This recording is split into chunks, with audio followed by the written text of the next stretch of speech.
എല്ലാവർക്കും നമസ്കാരം. ഈ അപ്പസ്തോല പ്രവർത്തനങ്ങൾ അതിൻ്റെ 27, 28 അധ്യായത്തിലോട്ട് വന്നു കഴിയുമ്പോൾ നമ്മൾക്കവിടെ കാണുവാൻ കഴിയുന്ന കാര്യമാണ്, പൗലോസിനെ തടവുകാരനായിട്ട് പിടിച്ചുകൊണ്ട് പോവുകയാണ് അല്ലേ. പൗലോസ് തന്നെ അവരോട് പറഞ്ഞു, എന്താ പറയുക, എനിക്ക് കൈസരുടെ മുൻപിൽ പോകണമെന്ന് പറഞ്ഞു. അപ്പോൾ കൈസരുടെ മുൻപിൽ അഭയം പ്രാപിച്ചതുകൊണ്ട് പൗലോസിനെ ഇവർ തടവുകാരായിട്ട് പൗലോസിനെ പിടിച്ചുകൊണ്ട് കൈസരുടെ മുൻപിൽ നിർത്തുവാനായിട്ട് കൊണ്ടുപോവുകയാണ്. അപ്പോൾ ഈ കൊണ്ടുപോകുമ്പോൾ ഇവരെ ഏതിനകത്താണ് കൊണ്ടുപോകുന്നത്? ഒരു ഷിപ്പിനകത്താണ് കയറ്റി കൊണ്ടുപോകുന്നത്. ആദ്യം കൊണ്ടുപോകുന്ന ഷിപ്പിൻ്റെ പേരൊന്നും പറഞ്ഞില്ല. അതിനകത്ത് അവരങ്ങ് പോയി കുറച്ച് കഴിഞ്ഞപ്പോൾ പൗലോസ് അവരോട് പറയുന്നുണ്ട്, ഇനി നമ്മൾക്ക് ഇവിടുന്ന് മൂവ് ചെയ്യാൻ പറ്റത്തില്ല. മൂവ് ചെയ്ത് കഴിഞ്ഞാൽ ഇവിടെ നമ്മൾക്ക് വിഷയങ്ങളുണ്ടാകും. ഈ കപ്പലും ചരക്കും ഒക്കെ നഷ്ടപ്പെടുക മാത്രമല്ല, നമ്മളുടെ പ്രാണന് പോലും ഇവിടെ വിഷയമുണ്ടാകും. അതുകൊണ്ട് ഇനി മുൻപോട്ട് പോകരുത് എന്ന് പറഞ്ഞു. എന്നാൽ പൗലോസിൻ്റെ വാക്ക് കേട്ടില്ല. കാരണം പൗലോസിൻ്റെ ഒരു തടവുകാരനായിട്ട് ഇവരങ്ങ് പിടിച്ചുകൊണ്ട് പോവുകയാണെന്ന് വെച്ചാൽ പൗലോസ് ദൈവത്തിൻ്റെ അഭിഷിക്തനാണ് എന്നുള്ളൊരു ധാരണയൊന്നും അവർക്കില്ല. പൗലോസിനോട് എന്തായാലും ആ പടയാളികളുടെ ശതാധിപൻ കുറച്ച് കരുണയൊക്കെ കാണിക്കുന്നുണ്ട്. എങ്കിലും പൗലോസിൻ്റെ വാക്കൊന്നും പുള്ളി കേട്ടില്ല. ഇവരുടെ ആ ഒരു ഒരു തീരുമാനം അനുസരിച്ച്, അതായത് ഇവരുടെ ഒരു എക്സ്പീരിയൻസ് അനുസരിച്ച് ഇവർ കപ്പത്താനോടും അതുപോലെയുള്ള അതിനകത്തുള്ള ഉപദേശകന്മാരോടുമൊക്കെ സംസാരിച്ച് ഇവർ അങ്ങ് പോകുവാനായിട്ട് തീരുമാനിച്ചു. യാത്ര തുടരുവാനായിട്ട് തീരുമാനിച്ചു. എന്നാൽ ഇവർ യാത്ര തുടർന്ന് കുറച്ച് ചെന്ന് കഴിഞ്ഞപ്പോഴത്തേക്കും ആദ്യം ഇവർക്ക് തോന്നി എല്ലാം ശാന്തമാണ്, എല്ലാം മന്ദമായ കാറ്റൊക്കെയാണ്, വിഷയങ്ങളൊന്നും ഉണ്ടാകത്തില്ല എന്ന് വിചാരിച്ചു. പക്ഷേ പെട്ടെന്നാണ് വലിയ കൊടുങ്കാറ്റ് വരികയും ഇവരുടെ കപ്പലിന് ഭയങ്കര നാശനഷ്ടങ്ങളൊക്കെ സംഭവിക്കുമെന്നുള്ള ഒരു രീതിയിലേക്ക് കാര്യങ്ങൾ പോയി. എന്ന് വെച്ചാൽ ഇവർ ഈ കടലിൽ തന്നെ എല്ലാവരും തീർന്നു പോകും എന്നുള്ളൊരു സിറ്റുവേഷനിൽ അവരവിടെ എത്തി. ഇതിനു മുൻപേ ആര് വാണിംഗ് കൊടുത്തിരുന്നു? പൗലോസ് വാണിംഗ് കൊടുത്തിരുന്നു. എന്നാൽ ഇവരത് കേൾക്കുവാൻ തയ്യാറാകാതെ യാത്ര പുറപ്പെട്ടതാണ്. പക്ഷേ ഇവർക്ക് മനസ്സിലായി, പൗലോസ് പറഞ്ഞതായിരുന്നു ശരിയെന്നും ഇവർക്ക് മനസ്സിലായി. ഓക്കെ, എന്തായാലും അങ്ങനെ ആകെപ്പാടെ കപ്പൽ നശിക്കും, ഞങ്ങൾ നശിക്കുമെന്നൊക്കെയുള്ള ഭയങ്കരമായ വിഷമത്തിലിരിക്കുകയാണ്. കപ്പലിനകത്തുള്ള ചരക്കുകളൊക്കെ ഇവർ എറിഞ്ഞു കളഞ്ഞു. അങ്ങനെ പല പല സംഭവങ്ങൾ അവരവിടെ ചെയ്തു എന്ന് നമ്മൾക്ക് കാണുവാനായിട്ട് കഴിയും. അവസാനം തങ്ങളുടെയൊക്കെ ജീവൻ നഷ്ടമാകുമെന്നുള്ളൊരു സിറ്റുവേഷനിൽ എത്തിയപ്പോൾ ഇവർ ഭക്ഷണം പോലും ഉപേക്ഷിച്ച് ഇങ്ങനെ പേടിച്ച് വറച്ചിരിക്കുകയാണ്. എന്നാൽ പൗലോസ് അവരുടെ നടുവിൽ എഴുന്നേറ്റ് നിന്നിട്ട് പറഞ്ഞു, ഞാൻ സേവിച്ചു വരുന്ന, ഞാൻ ആരാധിച്ചു വരുന്ന എൻ്റെ ദൈവം എന്നോട് പറഞ്ഞു, കപ്പലിന് നാശം പറ്റിയാലും പറ്റും, എന്നാൽ നമ്മളുടെ ആരുടെയും പ്രാണന് നാശം വരത്തില്ല. അതുകൊണ്ട് നിങ്ങൾ വിഷമിച്ചിരിക്കേണ്ട, നിങ്ങൾ എഴുന്നേറ്റ്, ഞാൻ പറഞ്ഞ വാക്കോ നിങ്ങൾ കേട്ടില്ല, അതുകൊണ്ട് നിങ്ങൾ എഴുന്നേറ്റ് ഭക്ഷണം കഴിക്കാൻ പറഞ്ഞ പൗലോസ് തന്നെ എല്ലാവരെയും മോട്ടിവേറ്റ് ചെയ്ത് എല്ലാവരും ഭക്ഷണമൊക്കെ കഴിച്ചു. എന്നിട്ട് ബാക്കിയുള്ള ചരക്കുകളൊക്കെ അവർ എറിഞ്ഞു കളഞ്ഞു അല്ലേ. എന്നിട്ട് അതിനുശേഷം ഇവർ പിന്നെ മൂവ് ചെയ്യുമ്പോൾ ഇവർക്ക് ഏകദേശം ഒരു പ്രതീക്ഷ ഇവരുടെ മനസ്സിലോട്ട് വരുവാനായിട്ട് തുടങ്ങി. ഓക്കെ, അങ്ങനെ വന്നു. ഇവരിപ്പം കരയടുക്കും അല്ലെങ്കിൽ ഏതെങ്കിലും ഒരു ദ്വീപിലെത്തും എന്നൊക്കെയുള്ളൊരു പ്രതീക്ഷയിലോട്ട് വന്നപ്പോഴത്തേനും ഇതിനകത്തുള്ള വിരുദ്ധന്മാരായിട്ടുള്ളവർ എന്ത് വിചാരിച്ചു? മരിക്കുന്നവരങ്ങ് മരിച്ചു പോകട്ടെ, ഞങ്ങൾക്ക് രക്ഷപ്പെടണമെന്ന് കരുതി ഇവരെന്ത് ചെയ്തു? ഇവരുടെ കാര്യം മാത്രം നോക്കി രക്ഷപ്പെടുവാനായിട്ടൊക്കെ ശ്രമിച്ചു.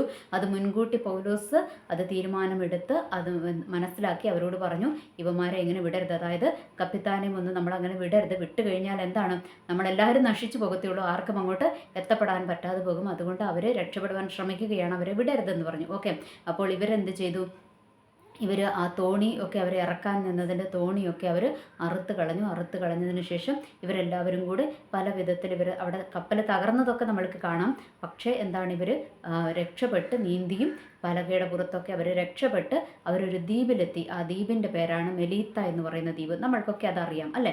അപ്പോൾ ആ ഒരു ദ്വീപിൽ അവർ എത്തപ്പെട്ടു. അവിടെ എത്തപ്പെട്ട് കഴിഞ്ഞപ്പോഴത്തേനും അവിടെയുള്ള ബർബരന്മാർ, അങ്ങനെ ആ ഒരു പ്രത്യേക വിഭാഗം ആൾക്കാരാണ് അവിടെ താമസിക്കുന്നത്. ഓക്കെ, അപ്പോൾ ഇവരോട് അസാധാരണമായ കരുണ കാണിച്ചു എന്ന് അവിടെ എഴുതിയേക്കുന്നത്. എന്ന് വെച്ചാൽ സാധാരണ അന്യ ആൾക്കാർ വന്നു കഴിയുമ്പോൾ ഇവരത്ര സാധാരണമായ കരുണയൊന്നും അവരോട് കാണിക്കാറില്ല. കാരണം അവർ ശത്രുവാണോ മിത്രമാണോ എന്ന് തിരിച്ചറിയാതെ അല്ലേ, അങ്ങനെയല്ലേ. ഏതെങ്കിലും ഇപ്പം നമ്മൾക്കറിയാം, നമ്മുടെ ഇന്ത്യയുടെയും പാകിസ്ഥാൻ്റെയും അതിർത്തിയിലല്ലേ, പാകിസ്ഥാൻ്റെ ഒരു നമ്മുടെ ഒരു ഇന്ത്യൻ ഒരു ജവാനെയൊക്കെ പിടിച്ചുകൊണ്ട് പോയിട്ടുണ്ട് അവരല്ലേ, അതിർത്തി കടന്നു എന്ന് പറഞ്ഞിട്ട്. അപ്പോൾ അങ്ങനെയുള്ള കാര്യങ്ങളൊക്കെ സംഭവിക്കാം. എന്നാൽ അവരെന്ത് കാണിച്ചു? അവരിവരോട് അസാധാരണമായ കരുണ കാണിച്ചു എന്ന് നമ്മൾക്ക് കാണാം. ഓക്കെ, അപ്പോൾ അവിടെ മഴയും ആകെപ്പാടെ തണുപ്പും ഒക്കെയാണ്. അതുകൊണ്ട് ഇവർക്ക് ഇങ്ങനെ തീ കൂട്ടി കായാനൊക്കെ തീയൊക്കെ ഇങ്ങനെ ആക്കി കൊടുത്തു. അപ്പോൾ പൗലോസ് എന്ത് ചെയ്തു? അത് കുറച്ചും കൂടി ഒന്ന് കത്തിക്കുവാൻ വേണ്ടിയിട്ട് 2-3 വിറകൊക്കെ അവിടെ നിന്ന് പെറുക്കി അതിനകത്തോട്ടിട്ടു. അപ്പോൾ ആ വിറകിട്ട് കഴിഞ്ഞപ്പോൾ എന്തായി, അതിന് ഭയങ്കര ചൂട് കൂടി അല്ലേ. നമ്മൾക്കറിയാം ഈ അടുപ്പൊക്കെ കത്തിക്കുമ്പോൾ നമ്മൾ ഈ വിറകൊക്കെ വെച്ച് കഴിയുമ്പോഴത്തേക്കും ആ തീക്ക് ഒന്നും കൂടെ എന്താണ് ഒരു ഷാർപ്പാകും അല്ലേ. അപ്പോൾ ആ തീ എന്താണ് ഒന്നും കൂടി അങ്ങ് ചൂട് കൂടി കഴിഞ്ഞപ്പോഴത്തേക്കും അതിൻ്റെ അടിയിൽ പതുങ്ങിക്കിടന്നിരുന്ന ഒരു അണലി അങ്ങ് പുറത്തോട്ട് വന്നിട്ട് ഇത് വേറെ ആരുടെയും കയ്യിൽ ചുറ്റിയില്ല കേട്ടോ, പൗലോസിൻ്റെ കയ്യിലോട്ട് അങ്ങ് ചുറ്റി. പൗലോസാണല്ലോ അവിടെ എന്ത് കൂട്ടിയത്, തീക്ക് ചൂട് കൂട്ടിയ ആളാരാണ്, പൗലോസാണ്. ഓക്കെ, അപ്പോൾ പൗലോസിൻ്റെ കയ്യിലോട്ട് വന്ന് ഇതങ്ങ് ചുറ്റി. അപ്പോൾ ഇവരൊക്കെ വിചാരിച്ചു, അവിടെയുള്ള ബർബരന്മാരൊക്കെ വിചാരിച്ചു, ഇവനാകെപ്പാടെ ഇവനെ എന്താ പറയുക തടവുകാരായിട്ടാണല്ലോ പിടിച്ചുകൊണ്ട് വന്നിരിക്കുന്നത്, അപ്പോൾ ഇവൻ ശരിക്കും ഒരു കൊലയാളി തന്നെയാണ് എന്നൊക്കെ അവരങ്ങ് മനസ്സിലങ്ങ് നിരൂപിച്ചതിന് ശേഷം അവരങ്ങനെ ഇരിക്കുകയാണ്. ഇവനിപ്പോൾ ഇവിടെ ചത്തു വീഴും എന്ന് കരുതി അവർ കാത്തിരിക്കുകയാണ്. എന്നാൽ ഒന്നും പറ്റിയില്ല.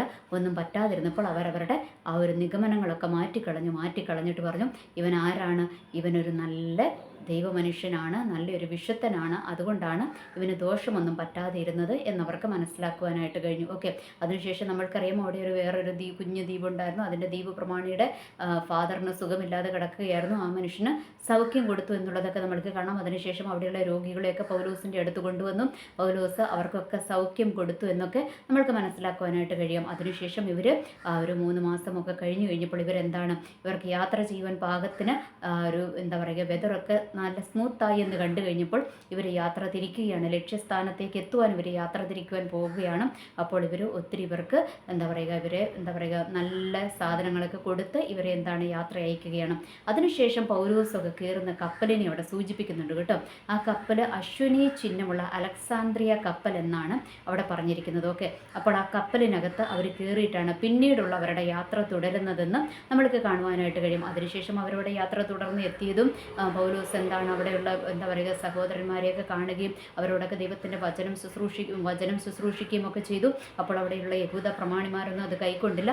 അവസാനം പൗലോസ് അവരോട് പറയുന്നുണ്ട്, നിങ്ങൾ ഇത് സ്വീകരിക്കാത്തതുകൊണ്ട് ജാതികളുടെ ഇടയിലേക്ക് ഇത് പ്രഘോഷിക്കപ്പെടുമെന്നൊക്കെ പൗലോസ് അവിടെ പറയുന്നുണ്ട്. ഓക്കെ, അപ്പോൾ ഇവിടെ നമ്മൾ മനസ്സിലാക്കേണ്ട ഒരു കാര്യം എന്താണ്, പൗലോസ് യാത്ര തുടരുമ്പോഴേ പറഞ്ഞു പോകരുത്, അപകടമുണ്ട് എന്ന് പറഞ്ഞു. എന്നാൽ പൗലോസിൻ്റെ വാക്ക് ആരും കേട്ടില്ല. കേൾക്കാത്തത് എന്തുകൊണ്ടാണ്? ഇവർ വിചാരിച്ച് പൗലോസ് ഒരു വലിയ തടവ് പുള്ളിയാണല്ലോ, അപ്പോൾ കുറ്റം ചെയ്ത് പിടിക്കപ്പെട്ടവനാണ് അത് എന്ന് കരുതി അവൻ്റെ വാക്കിന് ആരും വില കൊടുത്തില്ല. പക്ഷേ അവിടുന്ന് അങ്ങോട്ട് പോയപ്പോൾ ഇവൻ പറഞ്ഞത് സത്യമാണെന്ന് മനസ്സിലാകുകയും എല്ലാവരും നശിച്ചു പോകുന്ന ഒരു ഘട്ടം എത്തുകയും ചെയ്തു. അപ്പോഴെന്താണ്, ദൈവം പൗലോസിനോട് പറഞ്ഞു നശിച്ചു പോകത്തില്ല എന്ന് പറഞ്ഞു. അവരെ ആരെങ്കിലും കണ്ടോണ്ടാണോ? അല്ല, പൗലോസ് എന്ന് പറയുന്ന ഒരു ദൈവത്തിൻ്റെ അഭിഷക്തൻ അതിനകത്തുണ്ടായിരുന്നത് കൊണ്ട് എന്ത് സംഭവിച്ചിരിക്കുകയാണ്, കൂടത്തിലുള്ള എല്ലാവരും ദൈവം അങ്ങ് സേവ് ചെയ്തിരിക്കുകയാണ്.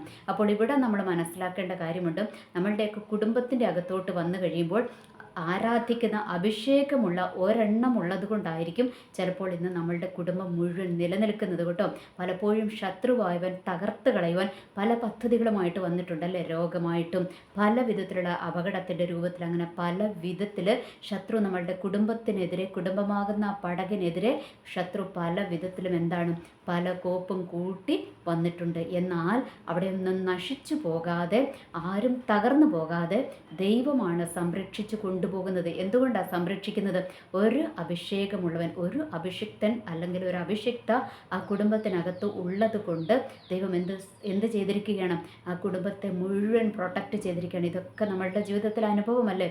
നമ്മൾ ഒരാൾ അല്ലെങ്കിൽ ആരെങ്കിലും ഒരു വ്യക്തി ദൈവത്തെ ആരാധിക്കുന്ന ഒരു അഭിഷിക്തനോ ഒരു അഭിഷിക്തയോ ആ കുടുംബത്തിലുള്ളതിൻ്റെ പേരിൽ ആ കുടുംബത്തെ മുഴുവൻ സേവ് ചെയ്യുന്ന ദൈവത്തിൻ്റെ മഹാകരുണയാണ് നമ്മൾക്കിവിടെ കാണുവാനായിട്ട് കഴിയുന്നതല്ലേ. അപ്പോൾ ഇവിടെ നമ്മൾ മനസ്സിലാക്കേണ്ട കാര്യം എന്താണ്, നമ്മളുടെ കഴിവോ മിടുക്കോ ഒന്നുമല്ല കേട്ടോ, ദൈവത്തിൻ്റെ ഒരു അഭിഷേകമുള്ളത് കൊണ്ടാണ് നമ്മളുടെ കുടുംബം എന്ന് തകർന്നു പോകാതെ, കുടുംബത്തിലുള്ളവർ തകർന്നു പോകാതെ ദൈവം എന്ന് പരിപാലിച്ചിരിക്കുന്നത് എന്ന് ദൈവം ഇവിടെ നമ്മൾക്ക് പറഞ്ഞു തരികയാണ്. ഇനി അടുത്തത് നമ്മൾക്ക് കാണുവാൻ കഴിയുന്നത് എന്താണ്, ഇവരവിടെ ചെന്നു അല്ലേ, ദ്വീപിൽ ചെന്ന് കഴിഞ്ഞപ്പോൾ അവിടെ ആരാധന കടുത്തു എന്ന് നമ്മൾക്ക് പറയേണ്ടി വരും. ആത്മീയ ഭാഷയിൽ ആരാധനയുടെ ചൂട് കൂടി അല്ലേ, എന്ന് വെച്ചാൽ ആത്മാവിൻ്റെ തീ ഇറങ്ങുന്ന വിധത്തിലുള്ള ഒരഭിഷേകം അവിടെ കത്തുമ്പോൾ എന്ത് ചെയ്യും, അടിവേരിലിരിക്കുന്ന ആ ഒരു പിശാചിൻ്റെ പൈശാചിക ശക്തിയെ അല്ലേ, ചിലതൊക്കെ നമ്മൾ എത്ര പ്രാർത്ഥിച്ചാലും ഉപവസിച്ചാലും കുറച്ചു നേരത്തേനൊരു വിടുതലുണ്ടാകും. എന്നാൽ അത് കഴിയുമ്പോൾ വീണ്ടും ഇതേ വിഷയങ്ങൾ പൊങ്ങി വരും. കാരണം അതിൻ്റെ അടിവേര് തകർന്നു പോയിട്ടില്ല. അതിൻ്റെ അടിയിലിരിക്കുന്നവൻ അവിടെ തന്നെ ഇരിപ്പുണ്ട്, അവൻ തകർന്നിട്ടില്ല. അപ്പോൾ ഇവിടെ ആരാധനയുടെ തീ കൂടിയപ്പോൾ എന്ത് സംഭവിച്ചു? അവിടെ അടിയിലിരുന്ന ആ ഒരു പിശാച് പുറത്തു വന്നു. അത് എവിടെങ്ങോട്ടാണ് വന്നേ? ആരാധിച്ചവൻ്റെ കൈക്കാണ് ചുറ്റിയതല്ലേ. മറ്റേ ആരെയും നോക്കിയില്ല കേട്ടോ, ആരാധിച്ചവൻ്റെ കൈക്ക് ചുറ്റി. എന്ന് വെച്ചാൽ അവൻ്റെ ആരാധന തടസ്സപ്പെടുത്തുവാനായിട്ട്, അവൻ്റെ ആരാധനയെ തകർത്ത് കളയുവാൻ, ആരാധനക്കാരനെ തകർത്ത് കളയുവാൻ പിശാച് ഒരു കെണി അങ്ങ് ഒരുക്കി നോക്കി. പക്ഷെ ഒന്നും സംഭവിച്ചില്ല. അഭിഷേകമുള്ളത് കൊണ്ട് എന്ത് പറ്റിയില്ല? അഭിഷേകമുള്ളവൻ തകർന്നു പോകുവാൻ ദൈവം അനുവദിച്ചില്ല എന്ന് നമ്മൾക്കവിടെ കാണുവാനായിട്ട് കഴിഞ്ഞു അല്ലേ. അപ്പോൾ മറ്റുള്ളവരൊക്കെ വിചാരിച്ചു, തീർന്നു, ഇവൻ്റെ അഭിഷേകമൊക്കെ തീർന്നു, എല്ലാം തീർന്നു, ഇവൻ ഇപ്പം നശിക്കുമെന്ന് പറഞ്ഞ് പലരും എന്താണ്, കണ്ണ് തുറന്നിരിക്കുകയാണല്ലേ. എന്ന് വെച്ചാൽ നമ്മൾക്കറിയാം, നമ്മളുടെ ജീവിതത്തിൽ നമ്മൾ ദൈവത്തെ ആരാധിക്കുവാനായിട്ടും അല്ലേ ഒക്കെ നമ്മൾ ഇറങ്ങി പുറപ്പെട്ട് കഴിയുമ്പോൾ പലരും, ചുറ്റുവട്ടത്തുള്ള പലരും ഇങ്ങനെ തുറിച്ചു നോക്കും. എന്താകുമെന്ന് കാണാലോ. ഒരു ആരാധനക്കാരത്തി വന്നിരിക്കുന്നു, അല്ലെങ്കിൽ ഒരു ആരാധനക്കാരൻ വന്നിരിക്കുന്നു അല്ലേ, ഇങ്ങനെ പറഞ്ഞ് നമ്മളെ അങ്ങ് ആകപ്പാടെ നോക്കിയിരിക്കുകയാണ്. എന്താണ്, നമ്മൾക്ക് എന്ത് സംഭവിക്കുമെന്ന് ഇങ്ങനെ നോക്കിയിരിക്കുകയാണ്. നമ്മൾക്ക് ദോഷം സംഭവിക്കുമെന്ന് കരുതി നോക്കിയിരിക്കുകയാണ്. അപ്പോൾ അതിൻ്റെ കൂട്ടത്തിലായിരിക്കും ആരാധിക്കുന്നവൻ എന്തെങ്കിലുമൊക്കെ വിഷയങ്ങളും കൂടെ വരുന്നത്. അപ്പോൾ നോക്കിയിരിക്കുന്നവർ വിചാരിക്കും, ഇവൻ തകർന്നു, അല്ലെങ്കിൽ ഇവള് തകർന്നു, ഇവിടം കൊണ്ട് തീർന്നു എന്നങ്ങ് വിചാരിച്ച് കളയും. അങ്ങനെ വിചാരിച്ചിരിക്കുന്നതിൻ്റെ ഇടയ്ക്ക് അവിടെ തീരത്തില്ല. പക്ഷെ അവിടെ എന്താ സംഭവിച്ചത്? ആ അടിവേര് തകർന്നു കഴിഞ്ഞപ്പോൾ ആ അടിവേരിനകത്ത് പറ്റിപ്പിടിച്ചിരുന്നവൻ ആരാധനക്കാരൻ്റെ നേരെ ഒന്ന് കുതികാലുയർത്തി നോക്കിയതാണ്. പക്ഷെ ഒന്നും നടന്നില്ല കേട്ടോ. അപ്പോൾ അവിടെ രണ്ട് കാര്യം നടന്നു. എന്ത് സംഭവിച്ചു? അടിവേര് തകർന്നു പോയി. എന്ന് വെച്ചാൽ നമ്മളെയൊക്കെ തകർക്കുവാൻ നിൽക്കുന്ന, നമ്മളുടെ കുടുംബത്തിനകത്താകട്ടെ, നമ്മളുടെ ജോലി മേഖലകൾക്കകത്ത്, നമ്മളുടെ പഠനത്തിൻ്റെ പിന്നിൽ, നമ്മളുടെ ആരാധനകളുടെ പിന്നിലൊക്കെ അതിനെയൊക്കെ തകർത്ത് കളയുവാൻ പതിയിരിക്കുന്ന ചില പിശാചുക്കളുടെ അടിവേരുകളെ അങ്ങ് തകർത്ത് കളഞ്ഞിട്ട് അതെന്ത് ചെയ്യും? ആരാധനക്കാരനെ തകർക്കുവാനായിട്ട് അങ്ങ് ശ്രമിക്കും. അവിടെ ഇരിപ്പിട നഷ്ടമായി കഴിയുമ്പോൾ ആരാധനക്കാരനെ തകർക്കുവാനായിട്ട് നോക്കും. എന്നാൽ അവിടെ ഒന്നും സംഭവിക്കത്തില്ല. അതിനെ എന്നേക്കുമായിട്ട് പൗലോസ് എന്നിട്ട് എന്താ ചെയ്തത്? കൈ ചുറ്റിയതിനെ ആ തീക്കകത്തോട്ടങ്ങ് എറിഞ്ഞു കളഞ്ഞപ്പോൾ എന്താ പറ്റിയത്? അതങ്ങ് കരിഞ്ഞുപോയി. അപ്പോൾ ഓർക്കുക, ചിലത് നമ്മളുടെയൊക്കെ കുടുംബത്തിൻ്റെ അടിവേരിൽ പറ്റിപ്പിടിച്ചിരിക്കുന്ന ചിലത് ഒക്കെ, നമ്മുടെയൊക്കെ ജീവിതത്തിൻ്റെ അടിവേരിൽ പറ്റിപ്പിടിച്ചിരിക്കുന്ന ചിലതിനെയൊക്കെ കുടഞ്ഞു കളയുവാൻ, ചിലതിനെയൊക്കെ തീക്കകത്തോട്ട് ഇടുവാൻ എന്ത് ചെയ്യണം? നമ്മളുടെ ആരാധനയുടെ ശക്തി ഒന്ന് കൂട്ടിയാൽ മതി കേട്ടോ. ആരാധനയുടെ ശക്തി കൂടുമ്പോൾ എന്ത് സംഭവിക്കും എന്നറിയാമോ? ചില അടിസ്ഥാനങ്ങൾ ഇളകും, ചില അടിത്തറകൾ ഇളകും കേട്ടോ. അത് നമ്മളുടെ ദോഷത്തിനല്ല, അത് നമ്മൾക്ക് നന്മയ്ക്ക് വേണ്ടിയിട്ടാണെന്ന് ഈ ദിവസങ്ങളിൽ നമ്മൾ തിരിച്ചറിയുക. നമ്മളുടെ ജീവിതത്തിലൊന്ന് ഓർത്ത് നോക്കി, നമ്മൾ നല്ലപോലെ ആരാധിച്ച് പ്രാർത്ഥന കഴിഞ്ഞ് ഇങ്ങോട്ട് ഇറങ്ങി വരുമ്പോൾ നമ്മളൊക്കെ എന്താ വിചാരിക്കുന്നത്? നല്ലൊരു സ്മൂത്തായ അന്തരീക്ഷമായിരിക്കും നമ്മൾ പ്രതീക്ഷിക്കുന്നത്. പക്ഷേ അങ്ങനെയല്ല. ചിലപ്പോൾ നമ്മളുടെ സമാധാനത്തെ കെടുത്തുന്ന, അല്ലെങ്കിൽ പല വിധത്തിൽ നമ്മളുടെ കുടുംബത്തിലുള്ളവർക്ക് രോഗമായിട്ടോ പല വിധത്തിൽ ഈ പിശാച് നമ്മൾക്കെതിരെ ഒന്ന് എഴുന്നേറ്റ് നോക്കും കേട്ടോ. അത് എന്തുകൊണ്ടാണ്? അവൻ ഇരുന്നിടത്തുനിന്ന്, അവൻ്റെ സേഫായിട്ട് അവൻ ഇരുന്നിടത്തുനിന്ന് അവനെ ഇളക്കം തട്ടി അവനൊന്ന് പുറത്തോട്ട് വന്നതാണ്. അപ്പോൾ പുറത്തോട്ട് വന്നു എന്ന് മനസ്സിലായി കഴിയുമ്പോൾ എന്ത് ചെയ്യണം? ആരാധന അവിടെ കൊണ്ട് നിർത്തരുത്. വീണ്ടും എന്ത് ചെയ്യണം? ആരാധനയുടെ പവർ കൂട്ടിക്കണം. അപ്പോൾ എന്ത് ചെയ്യും? ഇത് ആ ആരാധനയുടെ തീയുടെ പവർ കൂടുമ്പോൾ ഇതവിടെ കരിഞ്ഞു പോകുവാനായിട്ട് ഇടയായി തീരുമെന്നുള്ളൊരു യാഥാർത്ഥ്യം നമ്മൾ തിരിച്ചറിയുക. ഞാൻ ഒന്നും കൂടെ സിമ്പിളായിട്ട് പറയാം. നമ്മളുടെ ആരാധനയുടെ ശക്തി കൂടിക്കൊണ്ടിരിക്കുമ്പോൾ ചില അടിസ്ഥാനങ്ങൾ ഇളകും. ആ ഇളകിയിട്ട് ചിലതൊക്കെ പുറത്തു വരും. ആ പുറത്തു വന്ന് കഴിയുമ്പോൾ നമ്മൾ എന്ത് ചെയ്യും? നമ്മൾ വിചാരിക്കും ഇത് നമ്മൾക്ക് ദോഷമാണെന്ന് വിചാരിച്ച് നമ്മൾ ആരാധനയുടെ ശക്തി കുറയ്ക്കരുത്. അത് പുറത്തു വന്നിരിക്കുകയാണ്. ഇനി അതിൻ്റെ എൻഡിങ് തന്നെ നമ്മൾ കാണണം. അതിനെന്ത് ചെയ്യണം? ആരാധനയുടെ പവർ പിന്നെയും കൂട്ടുമ്പോൾ എന്ത് ചെയ്യും? ഈ പുറത്ത് വന്നിരിക്കുന്നത് അവിടെ കരിഞ്ഞു തീരുവാനായിട്ട് ഇടയായി തീരുമെന്നുള്ളൊരു യാഥാർത്ഥ്യം നമ്മൾ തിരിച്ചറിയുക. ഓക്കെ.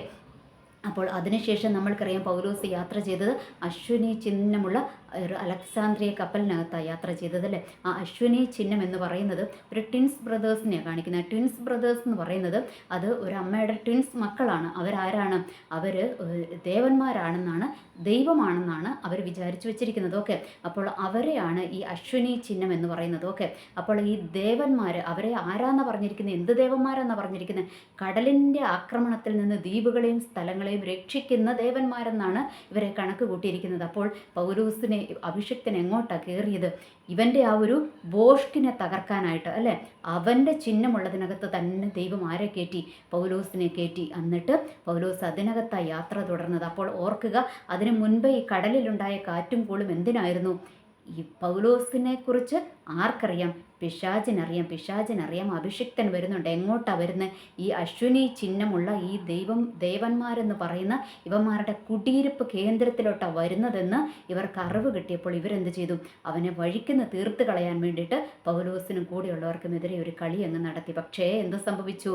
അവിടെ ഒന്നും പറ്റിയില്ല. ദൈവം അവരെ സംരക്ഷിച്ച് അവസാനം ഇവൻ്റെ കുടിയിരിപ്പുള്ളിടത്ത് തന്നെ, ഇവൻ്റെ ചിഹ്നമുള്ളതിനകത്ത് തന്നെ കയറ്റി എങ്ങോട്ട് കൊണ്ടുപോയി? ഇവൻ്റെ കുടിയിരിപ്പ് ഉള്ള സ്ഥലത്തോട്ട് തന്നെ കൊണ്ടുപോയി. അവിടെ കൊണ്ടുപോയിട്ട് ദൈവത്തിൻ്റെ പ്രവൃത്തി അവിടെ ചെയ്തെടുത്തു എന്ന് നമ്മൾക്ക് കാണാം. അതിനുശേഷം നമ്മൾക്ക് റോമർക്ക് എഴുതിയ ലേഖനമൊക്കെ മുൻപോട്ട് വരുന്നുണ്ടല്ലോ. അപ്പോൾ അവിടെയൊക്കെ നമ്മൾക്ക് കാണാം വളരെ പവർഫുള്ളായിട്ടൊരു ഒരു ഒരു ഇതൊക്കെയാണ്, മെസ്സേജാണ് നമ്മൾക്ക് അതിനകത്ത് കിടക്കുന്നത് അല്ലേ. റോമൻസിനകത്ത് വരുമ്പോൾ ഒരു ക്രിസ്ത്യാനിയുടെ അടിസ്ഥാനത്തെക്കുറിച്ചൊക്കെ അങ്ങ് പറഞ്ഞു കൊടുക്കുകയാണ് അല്ലേ. അപ്പോൾ ഈ അഭിഷിക്തൻ കയറിയപ്പോൾ എന്ത് സംഭവിച്ചു? ചില അടിസ്ഥാനങ്ങൾ ഇളകി, ചില കുടിയിരിപ്പുകൾ ഇളകി, അതിൻ്റെ അടിത്തറ ഉള്ളിടത്ത് തന്നെ അഭിഷിക്തനെ കൊണ്ടുവന്ന് ദൈവം എത്തിപ്പിച്ചു കേട്ടോ. അപ്പോൾ ഈ ദിവസങ്ങളിൽ നമ്മൾ തിരിച്ചറിയേണ്ട ഒരു കാര്യമുണ്ട്. ഇന്നല്ലേ നമ്മൾ പറയും, അയ്യോ നമ്മൾക്ക് ഈ ദൈവത്തെ ആരാധിക്കുന്നവർക്കാണല്ലോ വിഷയങ്ങൾ. അതേന്നെ, ദൈവത്തെ ആരാധിക്കുന്നവർക്ക്, ദൈവത്തിന് പർപ്പസ് ഉള്ളവർക്ക് എന്തുള്ളൂ? വിഷയങ്ങൾ വരത്തുള്ളൂ. അല്ലാത്തവർ സ്മൂത്തായിട്ട് പോകും കേട്ടോ. വിഷയങ്ങളൊന്നും ഉണ്ടാകത്തില്ല. എല്ലാം നല്ല പെർഫെക്റ്റ് ആയിട്ട് പോകും. കാരണം അവരെ ആർക്കും ശത്രുവല്ല എന്ന് വെച്ചാൽ അവർ പിശാചിനൊരു വിഷയമേ അല്ല. പക്ഷേ ഈ പിശാചിന് വിഷയമാകുമെന്നുള്ളവരെ എന്ത് ചെയ്യും? അവൻ പിന്തുടരും. അവരെ തകർക്കുവാനായിട്ട് നോക്കും. അവനെ മറ്റുള്ളവരുടെ മുൻപിൽ പരിഹാസമാക്കുവാൻ നോക്കും. അവനെ കുറ്റവാളിയാക്കുവാനായിട്ടൊക്കെ നോക്കും കേട്ടോ. എന്നാൽ അവിടെയൊക്കെ സംരക്ഷിക്കുന്ന ദൈവത്തിൻ്റെ അഭിഷേകം ഉണ്ടാകും. ആ ഒരു അഭിഷേകം ചോർന്നു പോകാതെ അഭിഷിക്തന്മാരും എന്ത് ചെയ്യണം? ആരാധനയുടെ പവർ ഈ ദിവസങ്ങളിലേക്ക് കൂട്ടിക്കണം. എന്ന് വെച്ചാൽ പ്രശ്നങ്ങൾ മുൻപിൽ വന്നു കഴിയുമ്പോൾ തല താഴ്ത്തി ഇരിക്കുവാനല്ല, നമ്മൾ എന്ത് ചെയ്യണം? ആരാധനയുടെ പവർ കൂട്ടിക്കണം. എന്ന് വെച്ചാൽ 1 മണിക്കൂറാണ് പ്രാർത്ഥിക്കുന്നതെങ്കിൽ 2 മണിക്കൂർ പ്രാർത്ഥിച്ചോണം. അര ദിവസമാണ് ഉപവസിക്കുന്നതെങ്കിൽ ഫുൾ ഡേ അങ്ങ് ഉപവസിച്ചോണം. എന്ന് വെച്ചാൽ ആരാധനയുടെ പവർ കൂട്ടിക്കണം. ചിലതിൻ്റെ അടിവേര് തകർന്ന് തരിപ്പണമാക്കുവാനായിട്ട് പോകുക ദൈവം. അതിൻ്റെ മുൻപിലുള്ള ചില പ്രതിസന്ധികളാണ് നമ്മളുടെ ജീവിതത്തിൽ കടന്നു വരുന്ന വിഷയങ്ങളെന്ന് നമ്മൾ മനസ്സിലാക്കുക. അതിൽ നിന്ന് നമ്മൾ ആരാധനയുടെ പവർ കൂട്ടി രക്ഷ നേടുക. അതാണ് ഇതിലൂടെ ദൈവം നമ്മളോട് സംസാരിച്ചിരിക്കുന്ന ഈ വചനഭാഗത്തിലൂടെ ദൈവം നമ്മൾക്ക് തരുന്ന സന്ദേശം. എനിവേ, എല്ലാവർക്കും നല്ലൊരു ദിവസം ആശംസിക്കുന്നു. നന്ദി, നമസ്കാരം.